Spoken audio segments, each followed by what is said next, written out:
di Fakultas Ekonomi dan Bisnis, selain badan eksekutif mahasiswa sebagai eksekutor, sebagai penghubung tangan teman-teman atau suara teman-teman kepada pimpinan misalnya ataupun dosen-dosen misalnya. Selain itu ada Dewan Perwakilan Mahasiswa.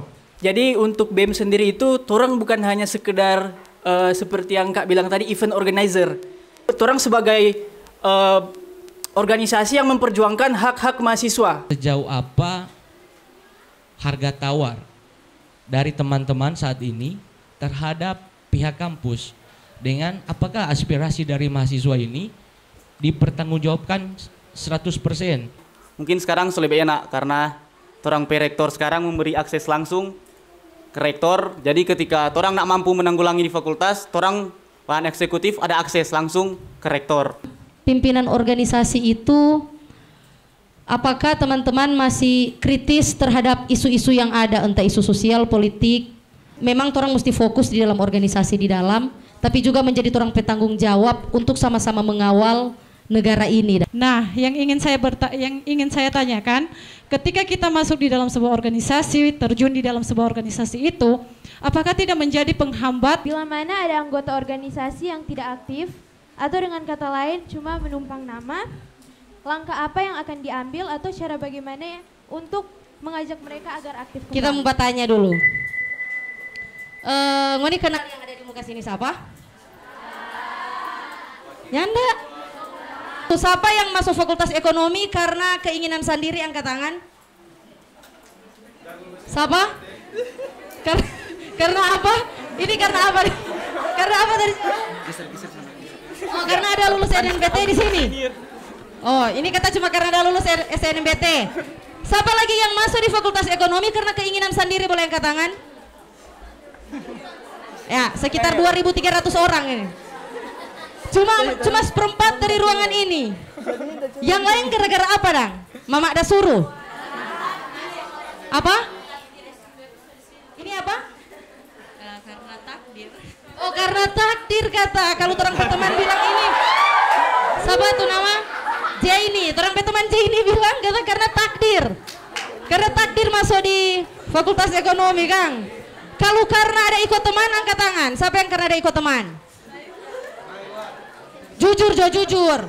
Jangan, jujur, tetap ada yang tidak ikut teman tuh di sini. Ya, jadi teman-teman, torang ini dari Taumina Esa Project. Ada yang pernah bawa ini torang video? Belum, karena torang memang baru mulai. Baru 3 minggu. Teman-teman, torang ini Taumina Esa Project. Kalau torang mau bilang konten kreator, nyanda. Karena baru mulai, sama yang kita bilang tadi, baru sekitar 4 bulan. Jadi torang backing ini Taumina Esa Project, torang suka memberikan banyak edukasi di dalam konten-konten itu. Dan sekedar informasi, sama yang terus bilang tadi, kita alumni sini, Kak Edgar alumni sini, dan yang dapat diri di pintu situ Kak Yosi DP nama, dia mantan ketua BEM. Mantan ketua BEM Fakultas Ekonomi. Kak Yosi sama langsung pergi, Kang. Jadi Kak Yosi ini mantan ketua BEM 2019-2020, Kang. Periode jabatan, iya. Jokowi pertama, Kang. Jadi Kak Yosi ini mantan ketua BEM Fakultas Ekonomi. Jadi tuh kakak-kakak di muka sini kan tuh Kak Yosi junior semua, Kang. Nah, ini lagi yang kita mau tanya. Boleh tuh kita bertanya ini, boleh tuh? Boleh. Yang jurusan pendidikan ekonomi angkat tangan. Jurusan pendidikan ekonomi. Oh cuma ini. Oh yang lain di ruang sebelah, Kang. Oh sana satu. Pendidikan ekonomi. Mau jadi guru berarti? Ah. Bagaimana ini? Kau mau jadi apa? Kuli bangunan. Mau jadi apa, Dang? Begini, Jo. Pendidikan ekonomi mana suaranya? Ah, ilmu ekonomi mana suaranya? Martama saya terus tetap. Akuntansi mana suaranya? Nah, manajemen mana suaranya? Dari jumlah kan tuh so terlihat bahwa yang paling banyak manajemen, Kang. Dan memang dari tahun ke tahun peminat manajemen yang paling tinggi. Seingat kita ya. Nah jadi teman-teman, jadi torang ini ada program Ghost to Campus, makanya torang ada di sini. Dan di acara ini torang akan memberikan kesempatan teman-teman untuk berdialog langsung dengan pimpinan mahasiswa. Kenapa kita bilang torang kakak-kakak ini adalah pimpinan mahasiswa? Karena ini adalah ketua BEM, sekretaris jenderal BEM, dan wakil ketua BEM. Jadi dorang-dorang ini teman-teman adalah ngoni pimpinan sebagai mahasiswa. Dan di saat ini torang akan berdialog dengan dorang, berbicara banyak tentang organisasi dan tentang kehidupan kampus, dan dorang akan menceritakan sedikit mungkin sampai pengalaman selama menjadi mahasiswa maupun pimpinan organisasi. Jadi ngoni so kenal tuh dorang ini siapa, Mar nanti dorang mau berkenalan sendiri. Toh? Mar sebelumnya oh belum kenal. Oke, Mar sebelumnya kita mau tes suara dulu. Hidup mahasiswa.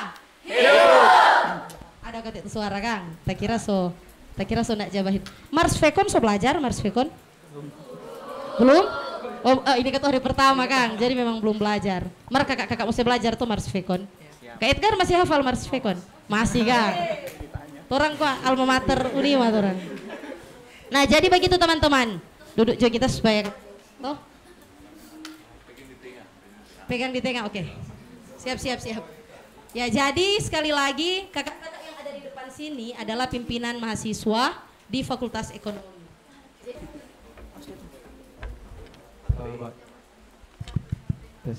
Baik, terima kasih kesempatan yang diberikan. Kembali lagi sebelum saya perkenalan diri, terimalah salam perjuangan dari saya. Hidup mahasiswa! Hidup mahasiswa! Hidup mahasiswa! Terima kasih. Perkenalkan, nama lengkap Yerti Antolase, biasa dipanggil Yerti. Saya jurusan akuntansi. Terima kasih. Oke. Yerti. Lanjut. Baik, terima kasih atas kesempatan. Selamat pagi. Ya, perkenalkan, nama saya Rafael Lonto. Dalam Badan Eksekutif Mahasiswa, saya sebagai Sekretaris Jenderal Badan Eksekutif Mahasiswa. Saya dari jurusan akuntansi. Terima kasih.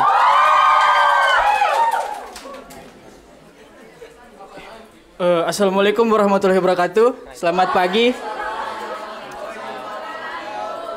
Perkenalkan, nama saya Ekrian Mamonto, di BEM sebagai Wakil Ketua BEM dari jurusan Ilmu Ekonomi.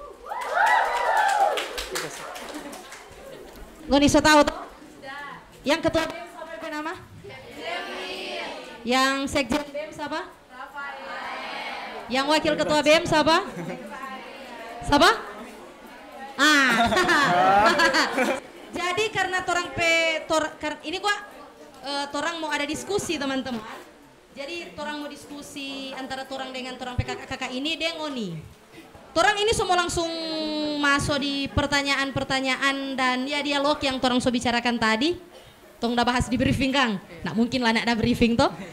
Nah mungkin sebelumnya pertama tuh teman-teman boleh menceritakan atau bahas sedikit tentang organisasi mahasiswa yang ada di Fakultas Ekonomi. Kan ada banyak toh. Jadi selain BEM ada banyak, ada UKM kan. Jadi orang kasih kesempatan teman-teman untuk jelaskan bagaimana organisasi dan apa saja organisasi mahasiswa yang ada di Fakultas Ekonomi. Silakan. Baik teman-teman, untuk organisasi atau biasa orang panggil Ormawa di Fakultas Ekonomi dan Bisnis, selain badan eksekutif mahasiswa sebagai eksekutor, sebagai kalau mau dibilang yaitu penghubung tangan teman-teman atau suara teman-teman kepada pimpinan misalnya ataupun dosen-dosen misalnya. Selain itu ada Dewan Perwakilan Mahasiswa. Jadi disingkat DPM.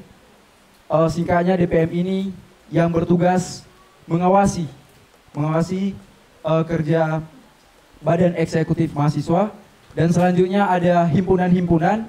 Jadi sesuai dengan jurusan yang ada himpunan jurusan akuntansi, himpunan mahasiswa jurusan ilmu ekonomi, himpunan mahasiswa jurusan manajemen, dan himpunan jurusan pendidikan ekonomi. Dan seterusnya juga ada UKM, ada UKM kerohanian. Pertama yang Kristen itu UPK, UPKMK, unit pelayanan mahasiswa Kristen. Baru ada BTM, ini untuk teman-teman yang muslim, yaitu Badan Tazkir Mahasiswa. Baru ada KMK, Keluarga Mahasiswa Katolik. Dan satu lagi ada Sanggar Tenteng Koreng, yang dimana bergerak di bidang seni atau budaya. Jadi singkatnya seperti itu untuk Ormawa atau organisasi yang ada di Fakultas Ekonomi saat ini. Terima kasih. Banyak Kang, jadi untuk teman-teman, jadi ada organisasi yang menaungi agama, yang seni Sanggar Tenteng Koreng, toh? Ya. Masih ada futsal, masih ada? Sementara diperjuangkan. Sementara diperjuangkan, Okay. betul. Mapala? belum. Mapala belum ada Kang.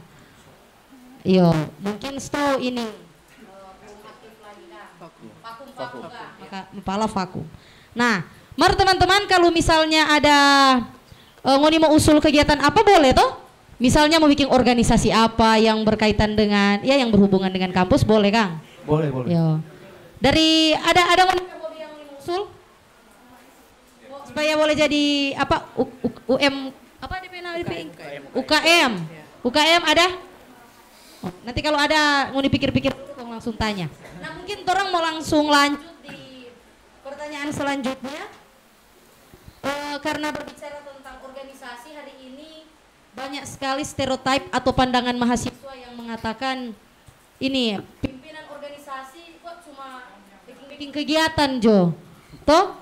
Jadi sama dengan event organizer dang. Padahal kan orang tahu bersama esensinya pimpinan organisasi kan teman-teman pasti paham. Bagaimana teman-teman menanggapi pandangan tentang itu? Bahwa pimpinan organisasi ini cuma sekedar event organizer. Bagaimana teman-teman menghadapi pandangan seperti itu? Mungkin tolong kasih kesempatan Bapak Wakil dulu Kang. Pak Wakil, silakan Pak Wakil. Jadi teman-teman sesuai dengan pertanyaan tadi, bagaimana caranya torang mau menanggapi hal tersebut? Jadi untuk BEM sendiri itu, torang bukan hanya sekedar seperti yang Kak bilang tadi, event organizer. Jadi teman-teman yang teman-teman ketahui, ketika teman-teman ada permasalahan di tingkat fakultas, jadi teman-teman boleh mau langsung serahkan DP aspirasi ke torang sebagai pengurus Badan Eksekutif Mahasiswa. Karena di kepengurusan sebelumnya memang torang aktif memperjuangkan hak-hak mahasiswa, mulai dari UKT, dan hal-hal yang memang dari pimpinan itu kurang jelas sedang orang. Jadi bukan hanya sekedar event organizer, tapi orang sebagai organisasi yang memperjuangkan hak-hak mahasiswa. Jadi seperti itu. Mungkin dari kita ada tambahan. Oh, silakan. Pertama, pandangan atau tanggapan tersebut tidak bisa kita pungkiri atau tidak bisa kita hindari. Karena mahasiswa bukan hanya 10, 20, tapi ada ratusan lah. Kalau di Fakultas Ekonomi ada 6 ribuan toh, yang mulai dari semester 3 sampai yang semester atas lah ya, semester akhir, ditambah teman-teman mahasiswa baru nanti, bayangkan berapa banyak. Jadi pandangan-pandangan tersebut tidak bisa kita hindari, tetapi perlu diketahui bahwa seperti yang dikatakan tadi oleh wakil saya, bahwa sebenarnya Ormawa atau khususnya pimpinan organisasi, misalnya BEM, itu bukan hanya bergerak di bidang event saja, tetapi lebih kepada gerakan-gerakan yang dimana ketika ada kebijakan-kebijakan yang tidak sesuai dengan kebutuhan mahasiswa, misalnya UKT terlalu tinggi, misalnya tahun lalu ada 20 orang mahasiswa yang dimana DP UKT tidak jelas. Nah, orang dari Badan Eksekutif Mahasiswa mengaudiensikan kepada pimpinan fakultas, dan ketika pimpinan fakultas tidak memberikan solusi yang tepat, maka kami akan melakukan gerakan atau langsung biasa demo ke pimpinan universitas. Tetapi sebelum demo biasa orang harus melihat dulu atau mengkaji dulu DP masalah seperti apa. Karena banyak juga asumsi bahwa misalnya demo itu hanya ikutan-ikutan, demo itu hanya formalitas saja, padahal tidak. Dan orang di Fakultas Ekonomi dan Bisnis, khususnya Badan Eksekutif Mahasiswa, punya satu identitas dalam bentuk kata-kata, yaitu berpikir, bersatu, bergerak. Jadi ketika ada masalah, orang harus kaji, terus orang persatukan dalam arti mengumpulkan semua ormawa dan langsung gerakan. Orang tidak tunggu-tunggu untuk ada solusi jangka panjang. Orang langsung gerakan supaya langsung ditindaklanjuti oleh pihak fakultas maupun universitas. Itu saja. Terima kasih. Oke, terima kasih Kang. Mungkin di sini kita sedikit mau menyampaikan Pak, teman-teman mahasiswa baru. Di sini teman-teman so tahu enggak ini DPM dan BEM ini secara kapasitasnya itu seperti apa? Belum tahu Kang. Boleh mau jelaskan atau nanti sedikit dari kita? Jadi begini teman-teman, orang so bahas ini konsep tentang badan eksekutif mahasiswa di mana tugas dan fungsinya.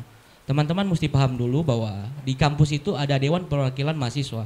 Itu kalau mau ibaratkan ke pemerintah, itu sama dengan DPR. BEM ini sama dengan kalau orang di wilayah sini, sama dengan bupati, eksekutornya. Kalau dibilang lembaga eksekutif. Jadi, kalau teman-teman di kampus ada problematika, itu bisa disampaikan lewat Dewan Perwakilan Mahasiswa dulu, nanti lewat DPM, lapor ke Badan Eksekutif Mahasiswa untuk menjadi eksekutor dari pelaporan tersebut. Itu yang teman-teman harus mungkin disimpan baik-baik dulu, Dang. Bahwa menjadi mahasiswa, teman-teman itu ada ini senior-senior dari teman-teman untuk mengaspirasikan teman-teman mahasiswa ini keluh kesah. Apapun itu.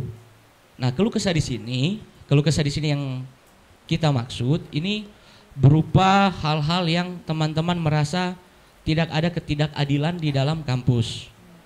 Misalnya teman-teman membayar UKT, terus teman-teman ada hak-hak dari teman-teman tidak tersalurkan. Teman-teman boleh aspirasikan ke Dewan Perwakilan Mahasiswa untuk menjadi landasan aspirasi untuk dieksekusi oleh badan eksekutif. Jadi konsep berpikir seperti itu yang teman-teman harus ada dulu supaya ketika teman-teman badan eksekutif mahasiswa ini berbicara supaya teman-teman tidak boleh begitu ketik BMP tugas Kang. Yo boleh begitu Kang. Mungkin sedikit pertanyaan. Karena kebetulan Kak dengan Kak Yosi dengan Kak Dela. Kak Dela ini mantan Ketua Dewan Perwakilan Mahasiswa angkatan tahun 2017-2018. 18-19. Orang waktu itu pengurus kampus juga begitu. Nah, mungkin sedikit yang pertanyaan buat teman-teman badan eksekutif, sejauh apa harga tawar dari teman-teman saat ini terhadap pihak kampus dengan apakah aspirasi dari mahasiswa ini dipertanggungjawabkan 100%.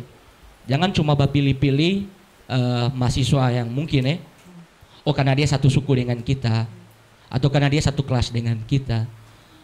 Seberapa besar harga tawar dari badan eksekutif mahasiswa saat ini dan seberapa besar bentuk mendengar aspirasi dari teman-teman mahasiswa. Mungkin itu dari kita. Terima kasih. Ini kalau dari kita pribadi, pastinya orang tidak memandang ya fisik atau suku mana. Pastinya karena di sini lagi orang beda-beda suku, orang sebagai badan eksekutif, pastinya orang terima teman-teman keluhan, keluh kesah apapun, pastinya akan orang terima. Nah, untuk pertanggungjawaban, bagaimana pertanggungjawaban dari keluh kesah dari teman-teman? Mungkin sekarang lebih enak karena orang rektor sekarang memberi akses langsung ke rektor. Jadi ketika orang nak mampu menanggulangi di fakultas, orang bahan eksekutif ada akses langsung ke rektor. Jadi supaya lebih cepat teman-teman masalah selesai. Dan pastinya akan terselesaikan ketika itu masalah sampai ke rektor. Ya, ini masalah ini bukan masalah hubungan percintaan toh? Bukan. Masalah akademik. Masalah akademik. Begitu. Ya mungkin Kak Dela. Ya, jadi teman-teman tahu kalau mau ada masalah akademik mesti tekankan, jangan kaget toh. Jangan kaget tiba-tiba ada yang baca pakai kalau sekali kita ini Kak bagaimana Kang? Toh? Jangan kaget. Mar kalau begitu mau tanggapi? Kalau itu boleh enggak pakai mic enggak dapat dia kan. Nah, teman-teman, jadi tadi sedikit orang menjelaskan tentang apa sih organisasi mahasiswa itu di Fakultas Ekonomi. Cuma kok itu rata-rata di seluruh ya kampus seperti itu. Nah, sebelum orang mau pertanyaan lebih lanjut, mungkin ada pertanyaan dari teman-teman, orang mau kasih kesempatan terkait dengan apa yang sudah dijelaskan tadi tentang organisasi, tentang mungkin badan eksekutif mahasiswa atau apapun. Ada? Ada yang mau bertanya? Oh, itu ada. Ada kakak satu di belakang. Kakak lagi, adik. Pertama-tama saya memperkenalkan diri, nama saya Novili Zega dari Prodik Manajemen. Untuk kakak-kakak yang ada di depan ini atau pemimpin atau panitia yang ada di depan ini telah menjelaskan kepada kita semua bagaimana tentang organisasi di dalam kampus. Di sini saya ingin bertanya, kakak-kakak yang berada di depan tadi telah menjelaskan pergerakan-pergerakan yang dilakukan ketika kita masuk di dalam sebuah organisasi. Nah, yang ingin saya tanyakan, ketika kita masuk di dalam sebuah organisasi, terjun di dalam sebuah organisasi itu, apakah tidak menjadi penghambat bagi kita untuk berkembang dalam, contohnya terganggu dalam kuliah atau mata perkuliahan kita? Terima kasih.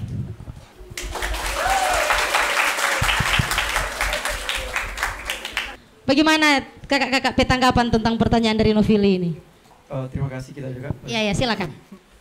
Terkait pertanyaannya, pertama, jawaban sederhananya tidak. Tetapi kembali lagi tergantung. Karena kenapa? Seharusnya di dalam organisasi, baik itu eksternal ataupun internal, justru membawa kita memiliki skill di mana bisa manage waktu, bisa manage kegiatan, bisa mengatur waktu lebih efisien. Jadi misal dalam kegiatan ada kasus misalnya tabrakan antara mata kuliah dengan sebuah kegiatan misalnya di Ormawa. Menurut saya secara pribadi itu bisa diselesaikan lewat komunikasi dengan dosen, sehingga pada akhirnya tidak akan mengganggu kegiatan-kegiatan atau akademik teman-teman. Dan tambahan juga, mungkin kami di saat ini semester 9. Semester 9. Yeah. Dan mungkin ada tanggapan sudah melebihi semester maksimal misalnya toh. Yeah. Misalnya kan minimal misalnya kan cuma sampai semester 8. Yeah. Tapi saya cuma mau sampaikan teman-teman bahwa semua itu bukan karena organisasi atau bukan karena kegiatan yang membuat kami dibebani dan pada akhirnya sampai pada semester 9, tidak. Tapi ini adalah keputusan kami. Saya secara pribadi, kenapa sampai semester 9? Karena keputusan saya secara pribadi. Saya sudah proposal, bahkan sudah sementara skripsi, dan sampai di semester 9, saya boleh mengatakan itu bukan karena organisasi, tetapi karena pilihan saya sendiri, karena keputusan saya sendiri. Dan kenapa sampai terjun di Badan Eksekutif Mahasiswa? Karena saya terbebani untuk memperjuangkan hak-hak atau aspirasi-aspirasi dari mahasiswa. Oke. Itu saja. Oh iya, tambahan Kak. Oh, iya, karena silakan. saya pernah mengalami. Oh, pernah mengalami. Makanya harus dituntaskan. Iya, yang mengalami ketidakadilan, Kang. Betul, betul. Oke. Jadi itu DP jawaban. Dan mungkin ini sedikit sharing juga sama yang tadi orang sudah sampaikan bahwa di zamannya orang juga orang adalah maksudnya aktif juga dalam organisasi, Dang. Kak Edgar Sekjen BEM dan kita waktu itu ketua DPM, orang kok di satu periode yang sama. Jadi Kak Edgar ini DP eksekutif, orang DP apa kata kalau DPM? Legislatif. Coba lupa lagi kita. Tuh. Dan kita lulus 8 semester teman-teman. Kak Edgar lulus 8 semester. Jadi sinkron dengan apa yang disampaikan oleh ketua tadi bahwa itu adalah pilihan sendiri. Karena kok memang ada stereotip bahwa masuk organisasi itu menghambat kuliah. Orang nggak bisa pungkiri itu. Tapi itu teman-teman adalah orang pilihan sendiri. Tadi itu sudah dijelaskan bahwa organisasi sebenarnya ikut organisasi itu orang dapat ilmu lebih dari teman-teman yang ikut organisasi. Jadi apa yang orang dapat di dalam kelas itu orang dapat di luar kelas. Kayak DP bahasa di luar kelas karena itu di luar mata kuliah dan itu orang dapat di organisasi. Dan orang belajar manage tongpe waktu dan lain sebagainya. Tapi untuk pilihan apakah orang akan selesai lama atau cepat itu tergantung teman-teman. Atau di sini ada yang berencana mau kelar lama ada? Nggak ada yang angkat tangan. Belum tak pikir kita mau kelar kapan. Jadi teman-teman itu kan minimal katu semester 8, toh maksimal semester 14. Ada katu yang berpikir orang selesaikan tong studi jo minimal jo. Ada lagi yang berpikir pemerintah kok udah kasih 14. Jadi tergantung teman-teman pemikiran teman-teman mau iko yang mana. Tapi yang harus orang tekankan ini bukan masalah organisasi, bukan organisasi yang menghambat studi, tapi teman-teman diri sendiri. Begitu boleh Novili? Ya. Jadi ikut organisasi ya, jangan takut. Ikut organisasi teman-teman di sini le, mesti ikut organisasi, jangan takut supaya jadi sama dengan orang PKK-KK yang ada di depan ini. Toh tahun depan ngoni yang urus DPPK 2MB. Nah, mungkin orang mau langsung lanjut ke pertanyaan selanjutnya. Sekarang pimpinan organisasi itu apakah teman-teman masih kritis terhadap isu-isu yang ada, entah isu sosial, politik, ataupun apapun di luar sana? Nggak, kan mahasiswa itu memang orang mesti fokus di dalam organisasi di dalam, tapi juga menjadi orang petanggung jawab untuk sama-sama mengawal negara ini, dang. Begitulah kira-kira DP istilah. Jadi teman-teman sampai di mana teman-teman pelangkah untuk teman-teman mengawal bersama, dang, apa yang terjadi dalam kampus dan juga di luar kampus, mengikuti isu-isu sosial maupun politik seperti apa? Jadi mengingat terkait pertanyaan tersebut, jadi informasi sedikit untuk teman-teman.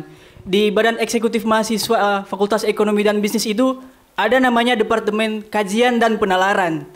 Nah, jadi sedikit menjelaskan tentang hal tersebut bahwasanya departemen ini fokus terhadap isu-isu sosial di kampus dalam skala nasional atau hanya terikat di fakultas itu tersebut. Jadi teman-teman tidak usah takut.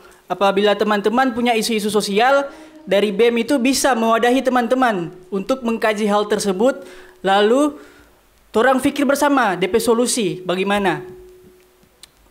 Itu saja dari saya. Sedikit juga menyampaikan bahwa kami Badan Eksekutif sekarang periode 2025-2026 baru terpilih di bulan Juli yang lalu, tepatnya tanggal pertengahan bulan Juli. Dan seperti yang disampaikan tadi oleh Wakil Ketua bahwa kami ada departemen di bidang tersebut untuk mengkaji hal-hal tersebut, dan tentunya isu-isu tersebut tidak bisa dibiarkan, karena dari isu-isu tersebut gerakan-gerakan ataupun aspirasi mahasiswa itu harus diperjuangkan. Jadi kalau untuk sekarang Kak, untuk isu-isu yang kami tangani masih belum ada karena masih baru, tetapi berpengalaman dari Badan Eksekutif tahun lalu, tentunya banyak yang sudah dilakukan, misalnya seperti yang sedang saya singgung tadi, yaitu soal isu UKT ya waktu lalu. Itu internal fakultas, tetapi isu tersebut sampai boleh dibawa dan bisa diselesaikan dengan baik. Itu saja. Boleh sedikit tambahan. Mungkin dari kita karena teman-teman so tahu orang baru terpilih, ya kita harap di sini teman-teman semua ketika ada isu apapun itu yang teman-teman dapati, tolong langsung datang pat orang. Jangan posting-posting di media sosial karena orang belum tahu DP kepastian itu isu bagaimana. Karena takutnya tuh bikin malu orang fakultas nantinya. Jadi sebaiknya teman-teman lewati dulu pat orang, dang, ketika ada masalah apapun yang teman-teman dapati. Mungkin terima kasih. Nah, kira-kira dari teman-teman saat ini melihat dari kejadian-kejadian atau situasi saat ini tentang Badan Eksekutif Mahasiswa yang kalau orang lihat DP situasi berbeda dengan orang angkatan tentunya, Kang.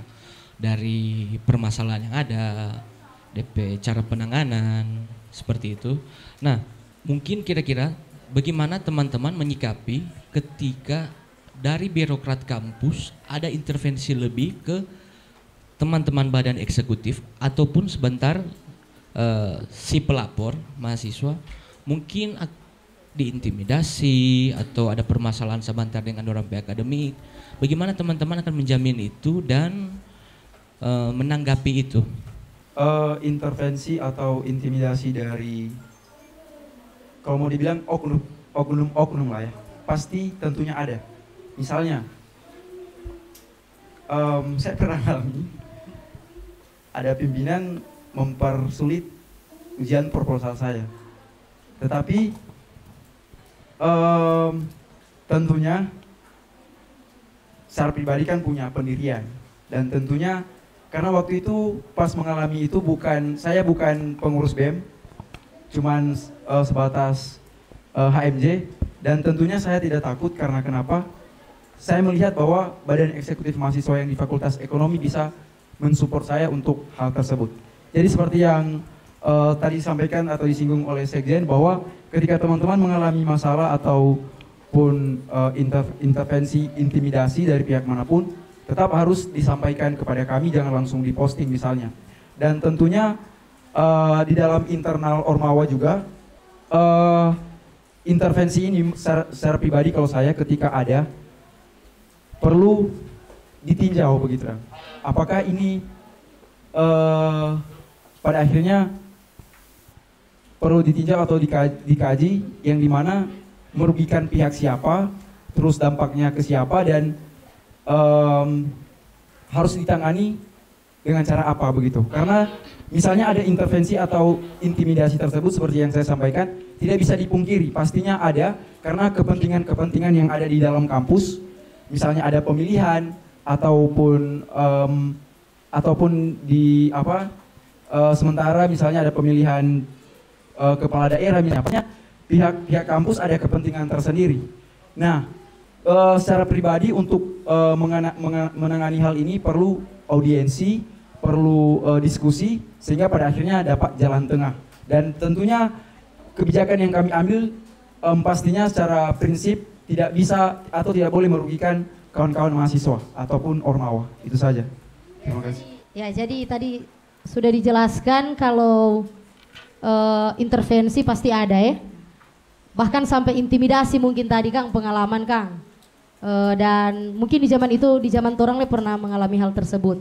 Cuma mungkin berbeda Kang dengan sekarang. Tadi kita menanggapi apa yang Ketua sampaikan, sampai sekarang urusan politik luar kampus masih ada. Harusnya kan lembaga pendidikan seperti ini netral toh. Cuma memang masih sangat-sangat mempengaruhi Kang. Dan itu orang mesti tekankan bahwa itu oknum teman-teman. Jadi bukan dari fakultas itu sendiri, itu oknum saja yang ya mungkin kebetulan oknum itu ada di dalam kampus ini Dang. Tapi kalau untuk orang bilang semuanya nyanda begitu Kang. Cuma oknum-oknum saja. Nah teman-teman mungkin tadi sudah banyak yang dijelaskan oleh orang PKK ini. Mari kita penasaran akan satu hal. Kalau teman-teman melihat, mungkin kalau sekarang kan baru toh. Kalau teman-teman mungkin melihat ke belakang teman-teman senior yang sebelumnya memegang jabatan pimpinan organisasi, teman-teman tanggapan atau penilaian apakah Badan Eksekutif Mahasiswa ini lebih berdampak terhadap mahasiswa itu sendiri atau cuma di luar? Karena tidak bisa orang pungkiri, mungkin ada juga yang cuma fokus di luar dan tidak mempedulikan DP keadaan mahasiswa yang ada dalam fakultas. Bagaimana teman-teman menanggapi itu? Sekjen juga kata. Mungkin kalau dari kita, tapi pandangan dari kepengurusan BEM tahun lalu, ya, yang kita lihat ketika ada isu-isu apapun itu, pastinya orang badan eksekutif yang pasang badan di muka begitu. Jadi ketika teman-teman semua takut, teman-teman nama-nama orang saya bilang di atas, pastinya akan orang lindungi teman-teman semua, begitu dong yang terjadi identitas. Pastinya akan orang lindungi teman-teman semua, dan akan orang usahakan teman-teman semua supaya dapat rasa dong apa semua yang orang harus orang miliki dong di ini kampus, misalnya orang ruangan-ruangan, WC, betul. Fasilitas lah. Nah, pastinya itu Kak, orang mau lindungi dong teman-teman kerahasiaan itu dong, supaya teman-teman nak mau dipersulit nantinya. Itu sih. Ada tambahan mungkin? Boleh tambahan? Ya, silakan. Jadi teman-teman menanggapi hal tersebut dari Sekjen. Jadi untuk orang mau mewadahi aspirasi-aspirasi teman-teman. Jadi untuk gerakan di FEB itu bukan hanya BEM saja. Jadi ormawa-ormawa lain pun terlibat di situ. Jadi kalau ada teman-teman yang dari manajemen, boleh langsung ke HMJ, nanti HMJ yang dapat orang.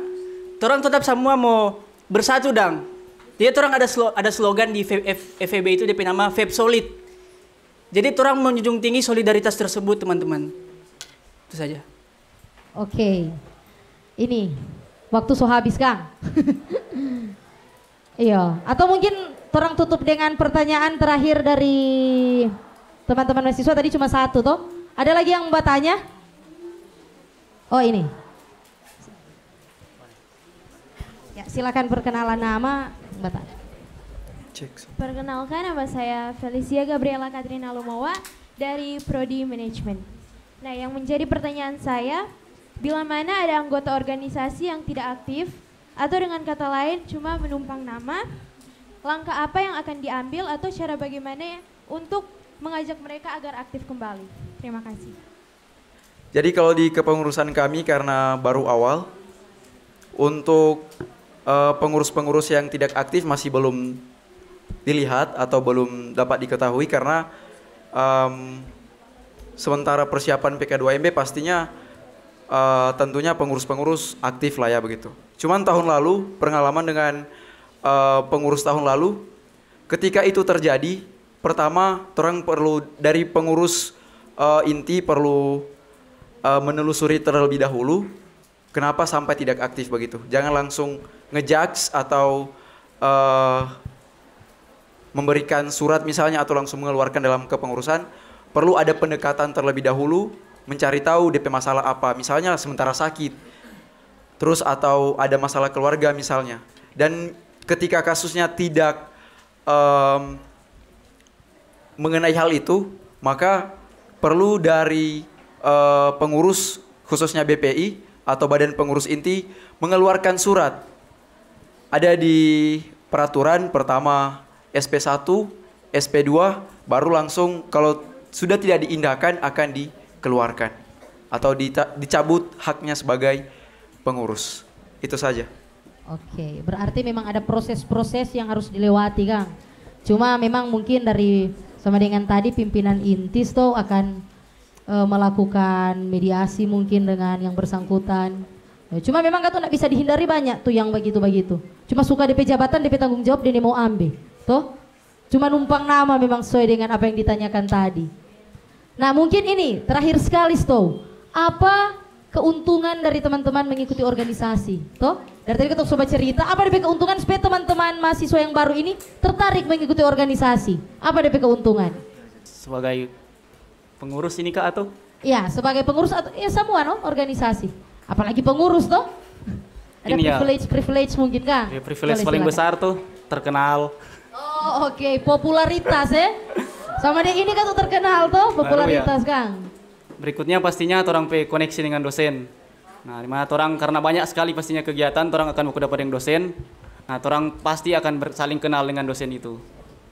Nah, baru ya orang akan tambahkan keahlian lah, dimana orang keahlian orang bersosialisasi, orang bercerita di depan umum. Banyaklah keahlian yang akan orang dapati ketika orang berorganisasi dan tidak akan didapati di dalam kelas. Mungkin itu sih. Ya, silakan Pak Wakil. Sedikit menambahkan. Jadi ketika teman-teman ikut organisasi, teman-teman itu bukan hanya punya kenalan di FEB saja sendiri, di fakultas-fakultas lain pun ada. Jadi untuk masalah networking teman-teman tidak usah khawatir.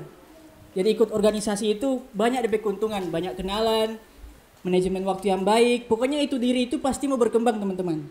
Itu saja. Ya, gimana Kak Edgar? Atau ketua masih ada?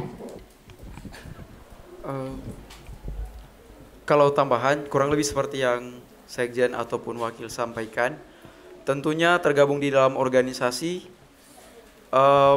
skill berpikir kritis teman-teman terus bertambah dan tentunya tidak mudah diombang-ambingkan oleh isu-isu yang ada di luar, dan tentunya seperti juga tadi networking, bagaimana relasi terhadap mahasiswa di fakultas lain, dan tentunya soft skill yang lain, misalnya public speaking, dan juga seperti yang saya sampaikan tadi, manajemen waktu, keuangan, dan sebagainya bisa kita temukan di dalam organisasi.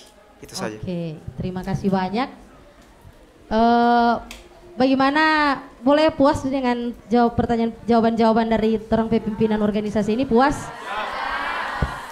Mar kalau ada tuh yang ngoni masih mau tanya, boleh langsung pada orang, karena kan ngoni satu kampus tuh masih mau sering-sering baku dapa, dan sama dengan yang dorang sampaikan tadi bahwa dorang terbuka dengan segala aspirasi yang ada. Jadi selain mungkin ngoni mau mengkritik birokrasi kampus, mengkritik dorang pun boleh, Kang? Siap. Kan manusia tidak luput dari kesalahan dan dosa, kata toh.